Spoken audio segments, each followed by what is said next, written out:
கூட்டணி திமுகவில் தொடர்ந்த போதே அந்த தோழமை கட்சியோட ஓட்டு விஜய்க்கு போயிடுச்சுங்க.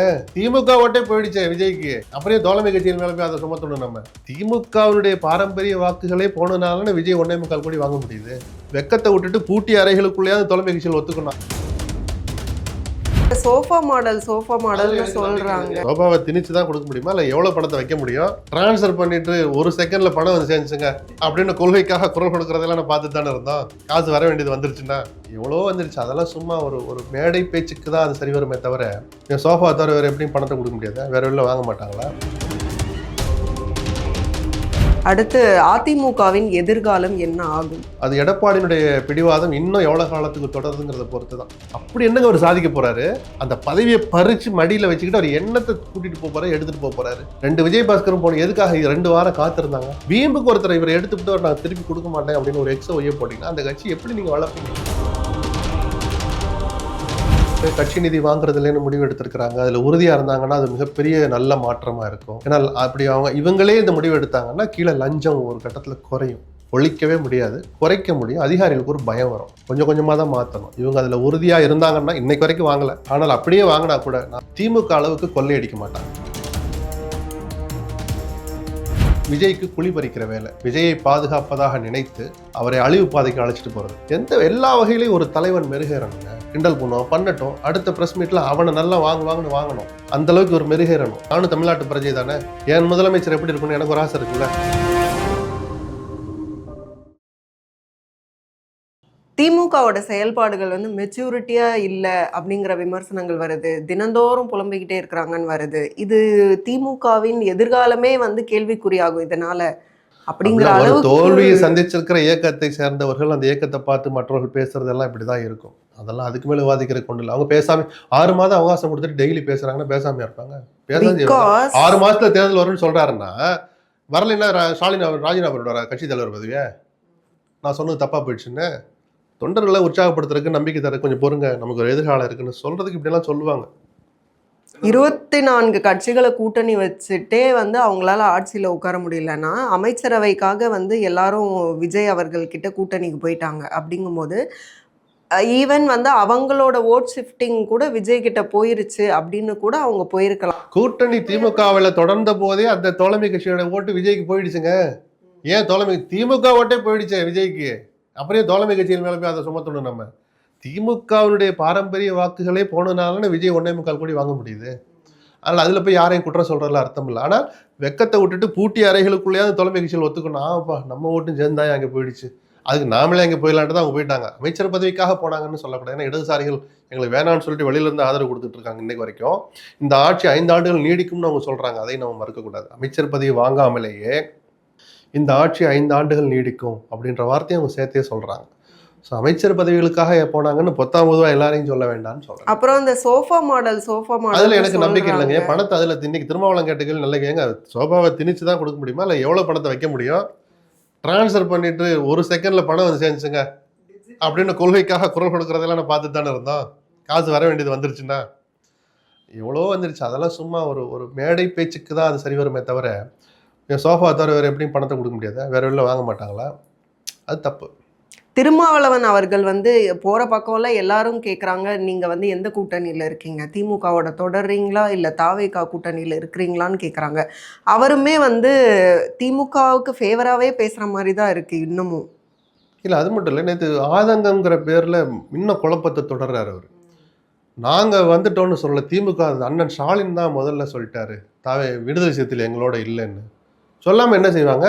அவர் வெளிப்படையாக சொல்லலை. அவர் பனையூர் பாபுவை சேர்த்த போதே மறைமுகமாக அந்த முடிவுக்கு வந்துட்டாங்க. விடுதலை சேர்த்து இல்லை, சரி நம்ம சேர்த்து வைகோ தோழமையில் இருக்கிற வரைக்கும் மதிமுக எவ்வளோ பேர் பெட்டிஷன் போட்டே இருந்தாங்க, நாங்கள் வரோம். ஸ்டாலின் சேர்க்கவே இல்லை. சரி அண்ணன் இங்கே இருக்கிறாரு, அவரை வச்சுக்கிட்டு அவர் கூட சண்டை போட்டு வர்றவங்கள சேர்த்தா தர்ம சங்கடம் இல்லையா? சேர்க்காம இருந்தார். இப்போ நீங்கள் வெளியிலிருந்து ஆதரவுன்னு ஒரு நிலைப்பாட்டை திருமாவளவன் எடுத்தார். முதல்ல தான் எடுத்தார். நாங்கள் அமைச்சரில் சேர மாட்டோம்னார்.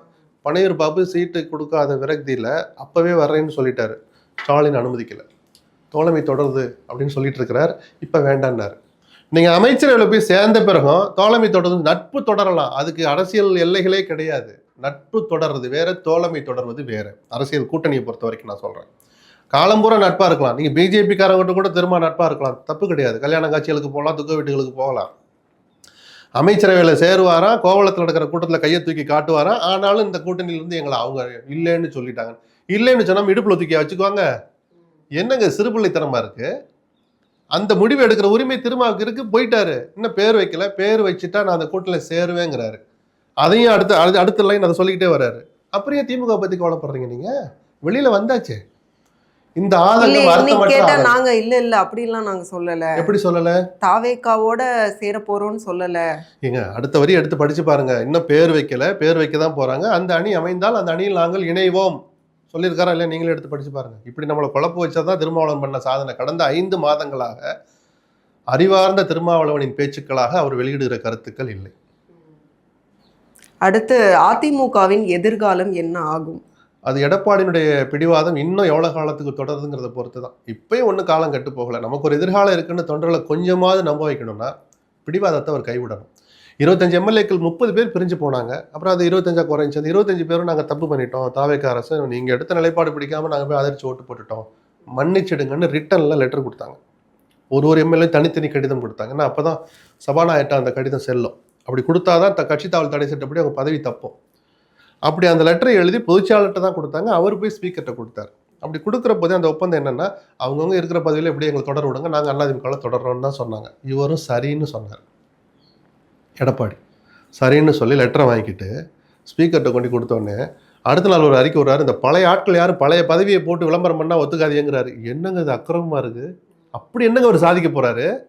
அந்த பதவியை பறித்து மடியில் வச்சுக்கிட்டு அவர் எண்ணத்தை கூட்டிகிட்டு போக போகிறாரு, எடுத்துகிட்டு போக போகிறாரு. 2 விஜயபாஸ்கரும் போன எதுக்காக 2 வாரம் காத்திருந்தாங்க? கரூர் மாவட்ட செயலாளர் பிடுங்குனீங்களா, திருப்பி கொடுங்கன்னு கேட்குறாரு எம்ஆர் விஜயபாஸ்கர். புதுக்கோட்டை விஜயபாஸ்கர் மாவட்ட செயலாளர் போயிட்டு நீங்கள் யாரை வச்சு அந்த கட்சி நடத்துவீங்க? நீங்கள் ஆளே இல்லைன்னு நான் சொல்லலை. இயல்பாக ஒரு மாற்றம் இயற்கையாக நடந்தால் அது வேற.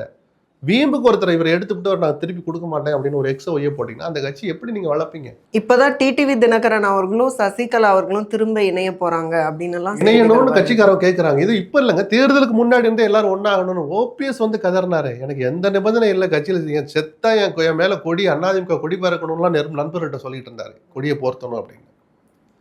எனக்கு நிபந்தனையே இல்லை, நான் கட்சியில் சேர்ந்துங்கன்னு சொல்லியிருந்தா இன்னைக்கு ஒரு 5 தொகுதி ரிசல்ட் மாறி இருக்கும், இந்த ஆட்சி அமைஞ்சிருக்காது, அரசியலே மாறி இருக்குமே. அதனாலதான் பிடிவாதங்கிற வார்த்தையை எடுத்தோடனே பயன்படும். எடப்பாடியினுடைய பிடிவாதம் நீடிக்கும் வரை அதிமுகவுக்கு அவ்வளவு பிரகாசமான எதிர்காலம் இல்லை. ஓபிஎஸ் அவர்கள் ஒரு பக்கம் திமுகவில் வந்து இப்போ அதிருப்தியில் இருக்கிறாங்க. அவங்களுக்கும் அவங்களுடைய இல்லை, அது வதந்தி தான். அவங்க தரப்புல இருந்து ஒரு விளக்கம் சொன்னதா கேள்விப்படும். அதில் அர்த்தம் இல்லை. அவருடைய வயசை யோசிச்சு பாருங்க. இனிமேல் தாவேக்காவை கிராமந்தோறும் வளர்த்தெடுப்பது தான் என்னுடைய முதல் பணியாக இருக்கும் அப்படின்னு சொல்லிட்டு அப்படி தாவேக்கால சேருவாரு. தாவேக்கால இருந்து கூப்பிடுறாங்களாம். அது வதந்தி தான். ஒருவேளை உறுதியானா அன்னைக்கு பார்த்துக்கலாம். அதுக்கு முன்னாடி அவசரப்பட்டு அவர் விமர்சிச்சு என்ன பண்ண போறோம் நம்ம? தாவேக்காவினுடைய செயல்பாடுகள் இந்த 50 டேஸ்னா அந்த 50 டேஸ்ல எப்படி? இல்லை, விமர்சனங்களும் கலந்து இருக்கு. கட்சி நிதி வாங்குறதுலன்னு முடிவு எடுத்திருக்கிறாங்க. அதில் உறுதியாக இருந்தாங்கன்னா அது மிகப்பெரிய நல்ல மாற்றமாக இருக்கும். ஏன்னா அப்படி இவங்களே இந்த முடிவு எடுத்தாங்கன்னா கீழே லஞ்சம் ஒரு கட்டத்தில் குறையும். ஒழிக்கவே முடியாது, குறைக்க முடியும். அதிகாரிகளுக்கு ஒரு பயம் வரும், அவங்களே வாங்கலப்பா அப்படின்னு. மற்றபடி இன்னைக்கும் லஞ்சம் வாங்கிட்டு தான் இருக்கிறாங்க. அதுக்கு ஆட்சியாளர்களை நீங்கள் நேரடியாக குறை சொல்ல முடியாது. சிஸ்டமே அப்படி தான் கெட்டு போயிருக்கு. கொஞ்சம் கொஞ்சமாக தான் மாற்றணும். இவங்க அதில் உறுதியாக இருந்தாங்கன்னா, இன்னைக்கு வரைக்கும் வாங்கலை, வாங்கினா வெளியே தெரிஞ்சு போயிடும். ஆனால் அப்படியே வாங்கினா கூட, நான் ரொம்ப யதார்த்தவாதி, எனக்கு அந்த வார்த்தை ரொம்ப பிடிக்கும், திமுக அளவுக்கு கொள்ளையடிக்க மாட்டாங்க. திமுக வாங்கியே வசூலித்த கட்சி நிதி உச்சபட்சம். ஜெயலலிதாவையே தூக்கி சாப்பிட்டாங்க. அதில் நான் இதை இன்னைக்கு சொல்லலை, தேர்தலுக்கு முன்பாகவே பல பேட்டிகளில் சொன்னேன், லஞ்சம் உச்சத்தில் இருக்குது அப்படின்னு. அந்த அளவுக்கு இவங்க தப்பு செய்ய மாட்டாங்கன்னு நான் 100% நம்புவேன். விஜய் அவர்கள் சொன்னாங்க சட்டமன்றத்தில் தொட்டவங்களையும் விடமாட்டோம் அப்படின்னு. எப்படி அதெல்லாம் ஃபைண்ட் அவுட் பண்ண முடியும்?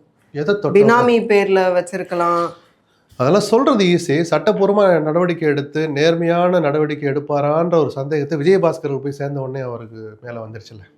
துயசக்தி தள்ளி வைங்கன்னு ஏன் சொன்னேன்? அவரை விமர்சிக்கணுங்கிறதா சொல்லலை. அதை சொல்லிக்கலாம். நீங்க இந்த அரசியலை பண்ண முடியாது. ஆனா இருக்கிறது தான், அதை அவங்க பார்த்து அதை நம்ம பார்க்க தானே போறோம்.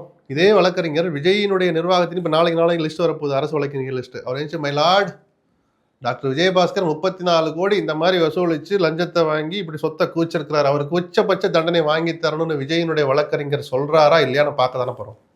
அப்படி சொல்லட்டும், தண்டனை வாங்கி தரட்டும். நிஜமாக விஜய் அந்த அரசியல்ல ரொம்ப உறுதியாக இருக்க, தூய்மையான ஆட்சி நடத்தணும்னு உறுதியா இருக்கிறார், நம்ம எடுத்துக்கலாம். சீமான் அவர்கள் அவங்க வந்து தமிழ் தேசியமும் திராவிடமும் ஒட்டாது, ஒன்று சேராது அப்படிலாம் சொன்னாங்க. இப்போ ஒரு 2 காட்சிகள் கல்யாண வீட்டில் போய் பக்கத்தில் உட்காந்தது, அதெல்லாம் எடுத்துட்டு வராதிங்க. ஆனால் பொதுவாக சீமானுக்கு இந்த தேர்தல் முடிவு மிகுந்த ஏமாற்றமா இருக்கும். அவர் எத்தனையோ தோல்விகளை சந்திச்சவர் தான், அதுக்கெல்லாம் துவல்ற நபர் அல்ல. இந்த தேர்தல் முடிவு அவரை கொஞ்சம் துவட்டி இருக்கும்னு நான் பார்க்குறேன். ஏன்னா என்ன இவங்களுக்கு இவ்வளவு சொல்கிறோம் புத்தி வரலையே அப்படின்னு தேர்தலுக்கு முன்னாடி ஒரு மேடையில் வார்த்தையை விட்டாரு. உங்களை தட்டி எழுப்புறதுக்குள்ள நான் படுற பாடுன்னார்ல. சுடுகாட்டில் போய் கத்திருந்தா கூட 4 பணத்தை தட்டி எழுப்பியிருப்பேன்னு. அந்த விரக்தியினுடைய இதை உச்சத்துக்கு கொண்டு போகிற மாதிரி தேர்தல் முடியல. அவர் ஏற்கனவே வாங்கிய வாக்கு சதவீதம் பாதியாக குறைஞ்சிடுச்சு. இல்ல அவர் கேம்பெயினிங்லே வந்து திமுகவுக்கு எதிரா ஒன்றும் பேசுறது இல்ல, அப்பவே அவங்க காம்ப்ரமைஸ் ஆயிட்டாங்கன்னெல்லாம் இல்லை சொல்லப்பட்டது. நான் அடுத்த பாயிண்ட்டுக்கு வர்றேன். அப்போது தான் வாங்கிய நிரூபித்த தன் கட்சிக்கு அங்கீகாரம் கிடைக்கிற அளவுக்கு கிடைத்த அந்த வாக்கு சதவீதம் பாதியாக இந்த தேர்தலில் கிடைச்ச உடனே அதனுடைய அரசியல் பயணத்தில் சில முடிவுகளை மாற்றிக்குவாரோன்னு தோணுது. அதனால் ரொம்ப அதான் நாளாக பொது சொல்லிட்டு இருக்கிறேன். வேட்பாளராக அது இல்லை, நிற்க யாரு போறாங்க. கூட வேணாலும் கூட்டணி அரசியல் அப்படிங்கிற ஒரு அந்த புள்ளிக்கு நகர்வாரோன்னு தோணுது. அது திமுகவாக தான் இருக்கணும்னு அவசியம் இல்லை. என்ன செய்யறாருன்னு பொறுத்திருந்து பார்ப்போம். அதான் இப்போ அந்த பொது வேட்பாளராக அம்பாசமுத்திரம்ல நிக்க கேட்கிறாரு. போறாங்கன்னு ஒரு அப்படி அவருக்கு தகவல். அதுக்காக நின்றுட்டு அந்த அறிவாலய வாசல்லையே நின்றுட்டு இருக்க மாட்டாரு. பாப்பாரு ஒரு லெவல் வரைக்கும். இல்லாட்டி இந்த ஒரு இடைத்தேர்தல் தானே 6 தொகுதியிலையும் நாம் தமிழர் போட்டிடுது. 7 கேக்குறாங்கன்னா கொடுப்பாங்கல்ல திமுக. அப்படி சரி சீமான் அப்ப அவர்களை விஜய் கொடுப்பாங்கன்ற அளவுக்கு நீங்க அவர்களுக்கு திமுக எதிரா. பத்தி நல்லா தெரிஞ்சு வச்சிருக்கிறீங்க. சரி நடக்குதான்னு பாப்போமே. சோஃபார் வந்து இப்போ எதிர்க்கட்சியாக திமுக இருக்கும்போது டே டு டே அவங்களோட ஆக்டிவிட்டீஸ் பார்த்துட்டே இருக்கோம். அதில் ஒரு விமர்சனம் என்னன்னா, எதிர்க்கட்சி தலைவர் விஜய் அவர்களோட கம்பீட் பண்ணுறதுக்கு அவருக்கு போதுமான அளவுக்கு வந்து அவருக்கு அந்த கம்பீட்டன்சி பவர் இல்லை அப்படின்னு ஒரு விமர்சனம். தப்பான பார்வை. இதை அப்படியே உல்டாவா நீங்க பாக்குறீங்க. விஜய் தான் இன்னும் மெருகேறணும். அதுல ஒன்றும் தப்பு கிடையாது. இன்னைக்கு தான் நிர்வாக அரசியலுக்கு வந்திருக்கிறார். புத்தம் புதுசு. அவர் என்ன மெருகேறணும், சட்டமன்றத்தில் என்ன பேசணும், அங்கே பேசாமல் வெளியில் போய் அறிக்கை விட்டார். ஞாபகம் இருக்கா? மெருகேற வேண்டியது விஜயா உதயநிதியா? ஆனாலும் அவங்க வந்து பார்ட்டி ஃபண்ட் அப்படின்னு எல்லாம் சொல்லும்போது எந்திரிச்சு வெளியே போனாங்கல்ல. நான் அதுதான் அந்த அரசியலை பண்ணுங்கன்னு தான் நான் சொல்கிறேன். விஜய் அதில் மெருகேறிக்கிட்டே வரணும். வரிக்கு வரி திமுக ஒரு பிடிக்கணும். நான் சொல்கிறது புரியுதுங்களா? அதில் இன்னும் அவர் தான் கற்றுக்க வேண்டியிருக்காரு. தவிர ஏதோ உதயநிதிக்கு இல்லாத மாதிரி நீங்கள் ஏதோ பேசிகிட்டு இருக்கிறீங்க. விஜயை புகழ்றதை பற்றி எனக்கு ஒன்றும் ஆட்சேபனை இல்லை. அவர் இன்னும் நிறைய கற்றுக்க வேண்டியது. இவங்களை எதிர்கொள்கிற அளவுக்கு தன்னை மெருகேற்றிக்கணும்னு தான் நான் சொல்கிறேன். அந்த இடம் இன்னும் விஜய் வரலை. பத்திரிகையாளர்களை முதல்ல சந்திக்கணும். அங்கே தான் முதல் புள்ளி இருக்குது. அவர் என்னைக்கு சந்திக்கிறாரோ அன்னைக்கு துணிச்சலான அரசியலுக்கு அவர் தயாராகிட்டார். அதுக்கு தானே கேட்குறாங்க, என்ன அவசியம் இருக்கு? அது பெரிய அறிவார்ந்த கேள்வியா? அது ஒரு ஊடகத்தினர் நீங்கள் கேட்கலாமா? அப்படி கேட்ட கேள்வியை கூட இடது கையால் புறந்தள்ளணும். நீங்கள் கேள்வியாக கேட்டு கூட அதுக்கு முக்கியத்துவம் தரக்கூடாது. அது விஜய்க்கு குழி பறிக்கிற வேலை. விஜயை பாதுகாப்பதாக நினைத்து அவரை அழிவு பாதைக்கு அழைச்சிட்டு போகிறது. ஏன்னா பத்திரிகையாளர் சந்திக்காத ஒரு அழிவு எப்படி சார்லாம் கேட்காதீங்க. எல்லா வகையிலையும் ஒரு தலைவன் மெருகேறணுங்க. 4 வார்த்தையை தப்பாக சொல்லணும். 4 சொல்லும்போது ஒன்று தப்பாக வரும். தப்பே இல்லை, கிண்டல் பண்ணுவோம், பண்ணட்டும். அடுத்த ப்ரெஸ் மீட்டில் அவனை நல்லா வாங்குன்னு வாங்கணும். அந்தளவுக்கு ஒரு மெருகேறணும். நான் சொல்ல போகிறேன், என்னோட எதிர்பார்ப்பு. நானும் தமிழ்நாட்டு பிரஜை தானே. என் முதலமைச்சர் எப்படி இருக்கணும்னு எனக்கு ஒரு ஆசை இருக்குல்ல. அந்த அடிப்படையில் சொல்கிறேன். பிரஜையாகவும் சொல்கிறேன், ஒரு பத்திரிகையாளராகவும் சொல்கிறேன். இவ்வளவு தூரம் தள்ளி போவது நல்லதல்ல. மிக்க நன்றி. உங்களுடைய நேரத்துக்கும் கருத்துக்களுக்கும் மீண்டும் இன்னொரு சந்தர்ப்பத்தில் பேசலாம். நன்றி. நன்றி. தேங்க்யூ.